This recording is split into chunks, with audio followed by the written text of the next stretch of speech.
Bueno, ya lo veíamos, así con distintos balances, distintas ópticas, dependiendo del prisma del que se le vea, de los convocantes o del gobierno, finalizó esta jornada de movilización doble, convocada por la CUT y también por los estudiantes. Queremos hablar sobre esta situación, nos acompaña aquí en los estudios de CNN Chile la presidenta de la FECH, Camila Vallejo, que viene llegando de su viaje por Europa también con otros dirigentes. Camila, muchas gracias por estar con nosotros. Muchas gracias a usted, Ramón. Primero, una evaluación general luego de todo esto visto, porque, a ver, el gobierno parece endurecer la postura, aplica ley de seguridad del Estado, envía proyectos de ley para sancionar con tipificaciones mucho más fuertes los desórdenes, disturbios, saqueos, incluso las tomas.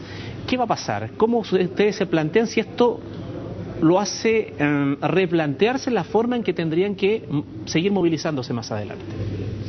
A ver, yo creo que está claro que la solución a este conflicto no pasa por generar mayor represión, sacar más carabineros a la calle, aplicar ley de seguridad del Estado, ni nada por el estilo. Parece que la discusión se entraía ante una mesa de diálogo que se quebró. Ya como que no se ven soluciones, el gobierno no plantea nuevas alternativas y por otro lado se esfuerza mucho en enfatizar lo que es la violencia y los mecanismos de mano dura, que es la cual tú mencionas, para combatir esto. Yo creo que aquí el conflicto se va a solucionar en la medida que el gobierno responda, ya ante demandas que han sido gran consenso en distintos actores sociales de la educación, han sido respaldadas por mayoría social en Chile y también están legitimadas por organizaciones internacionales que son neutrales, y por eso nosotros también fuimos hacia afuera de Europa a ver qué es lo que se opinaba o qué informes han tenido, qué diagnóstico han hecho respecto a la educación en Chile y cuáles son las recomendaciones que hacen para nuestro país en esa materia. Entonces, hay cosas que son simples de entender, que es necesario que Chile, para avanzar el desarrollo, garantice a través del Estado una educación pública que integre socioeconómicamente, socioculturalmente, que sea gratuita, que sea de calidad, de excelencia, democrática, etcétera, para avanzar el desarrollo. Hoy día tenemos lumpen en las calles, tenemos gente descontenta, producto del apartheid socioeducativo.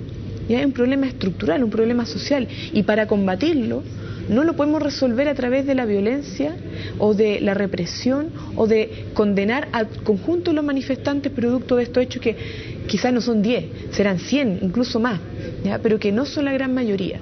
Y eso se resuelve obviamente, ese problema estructural, no con eso, no con esa violencia, sino que atendiendo al problema original, que es de la profunda desigualdad y segmentación que existe en nuestro país, producto de la educación y de otros muchos factores de los cuales no se mencionan hoy día. A ver, ahora, Camila, el gobierno lo ha dicho ya en varias ocasiones, con distintos actores, incluso con sus propios parlamentarios, que no sube la puntería en el presupuesto de educación y que por lo tanto las demandas están allí, lo ofrecido está allí y parece que no se va a mover desde ese piso.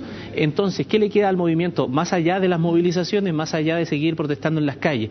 Es presionar y que tengan, desde ese punto de vista, el respaldo de los parlamentarios de oposición para frenar el presupuesto de la nación y de esa manera presionar allí.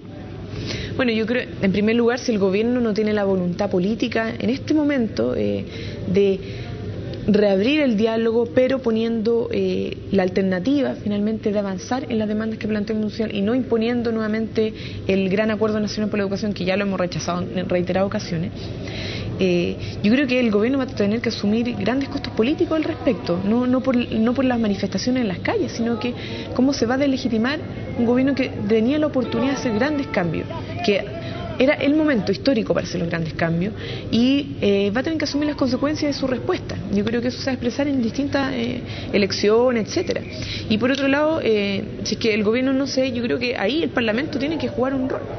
Nosotros no podemos aceptar que el Parlamento legisle de espalda a la ciudadanía como lo ha venido haciendo en las últimas décadas. Creemos que aquí los parlamentarios tienen que ponerse los pantalones de izquierda a derecha y no aceptar que se legisle ningún proyecto de ley que no vaya en la dirección del fortalecimiento de la educación pública, de una mayor regulación del Estado en todo el sistema educacional, privado incluido, y que apunte a una recomendación que ha hecho incluso la OECD, que es duplicar el gasto social público en educación y obviamente fortalecer la educación pública, y eso no se hace solamente con la desmunicipalización, que bienvenido sea que se haya instalado el tema, sino que se hace con el aporte basal, el financiamiento directo a las instituciones que son de propiedad del Estado, que hoy día no existe, porque están condenadas al autofinanciamiento. El gobierno en un momento se comprometió a eso. Dijo, vamos a aumentar los recursos, queremos también como ustedes fortalecer la educación pública, van a haber incluso aportes basales y un fondo de revitalización. Los rectores y eso no estaban existe. bien esperanzados en eso. Estaban esperanzados. ¿Y qué pasó? La ley de presupuesto no refleja nada de eso. Lo único que refleja es que el aumento de los recursos va mayoritariamente al sector privado y al subsidio de la banca privada, 30%. Y el resto se divide en becas y cosas así que van al sector privado. 30% de un crédito banal del Estado. Camila, buena parte de los recursos al análisis que hacen ustedes va para financiar aquella rebaja de la tasa de interés del crédito con aval del Estado directamente a la banca. Claro, lo que pasa es que es complejo cómo funciona el crédito con aval del Estado, pero básicamente lo que hace el Estado es que no cargue la banca privada con esta rebaja la tasa de interés, sino que gasta el Estado. O sea, el Estado se hace cargo de que el estudiante no tenga una carga tan importante en términos de endeudamiento, que igual la va a tener, porque el endeudamiento sigue. Y eso va finalmente a cubrir lo que cobra, porque el crédito te cubre el arancel de la universidad, que pone en la universidad, pero que no está ni siquiera regulado por el Estado y tiene ya un margen de lucro que establece la propia universidad.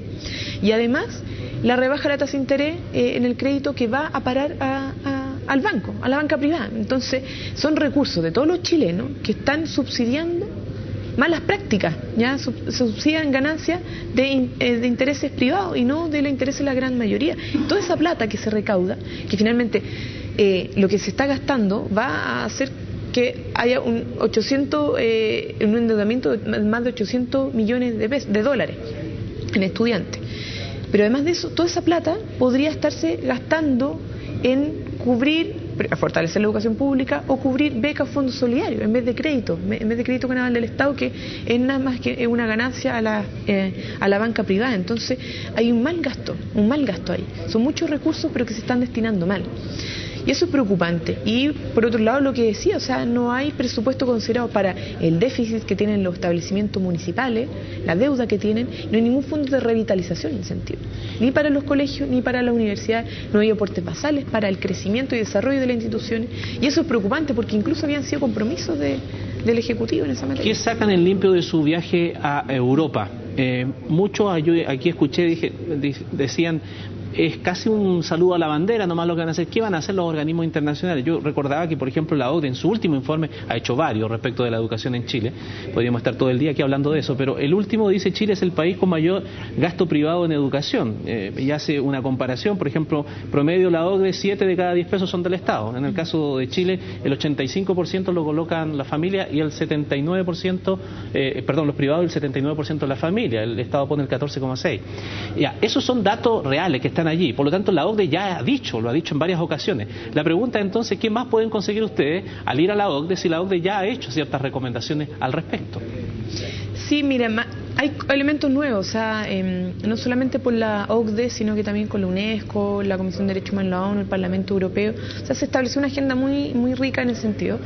Con la OCDE, claramente una relación muy diplomática. Sabemos que al gobierno chileno no le gusta tampoco que nos reunamos con en estos organismos, y se solicita mantener la diplomacia, incluso fue evidente, pero aún así nos hizo una presentación que nos da cuenta de varios elementos que nosotros también queríamos escuchar, porque cuando nosotros planteamos que es necesario para Chile, no por una defensa corporativa o gremial, es necesario que exista un sistema público gratuito, de calidad, democrático, con todos los adjetivos que lo hemos planteado, que no es menor, o sea, es por algo, es porque queremos pensar un desarrollo distinto para el país. Se nos ha dicho que es utópico, que es idealista, que es imposible, que incluso es regresivo. Entonces, sentimos que esa respuesta es insuficiente, nosotros no creemos esa respuesta, ¿ya?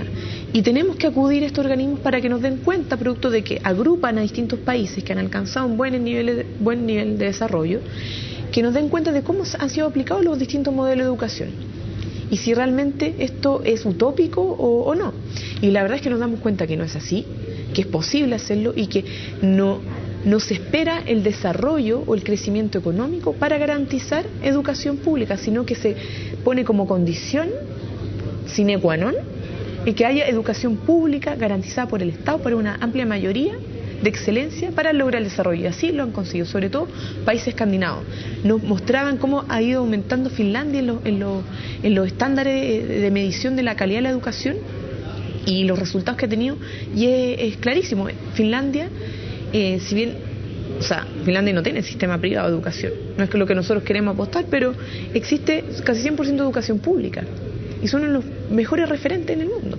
Entonces es posible, y porque ha sido consenso de estas naciones, de estos países, tanto de la izquierda como de la derecha, de fortalecer la educación pública y así avanzar el desarrollo. Nosotros necesitamos eso en Chile, aplicándolo a la realidad concreta. No queremos ser calco y copia de nadie.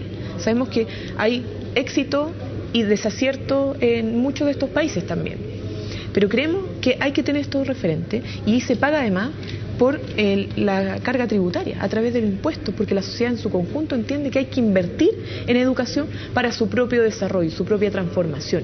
Y en Chile se nos niega la posibilidad tanto de tener educación pública como eje fundamental, como tener una reforma tributaria para financiarlo. Entonces, ¿de qué estamos hablando? ¿Cómo queremos avanzar? Y en ese ámbito creemos que tenemos muchos elementos, y que fue una visita muy exitosa, tanto por la reunión con la OECD como con la ONU, lo cual nos garantizaron traer relatores para ver lo que está pasando en materia de derecho, y la UNESCO, que señala que Chile ha suscrito varios tratados, pactos, respecto al derecho a la educación, respecto a la no discriminación, la lucha mundial por la no discriminación, y creemos que hay varias tareas pendientes que el Estado chileno debiese tender a cumplir. Camila Vallejo, muchas gracias por haber concurrido a nuestro estudio a conversar de estos temas. Muchas gracias, Ramón.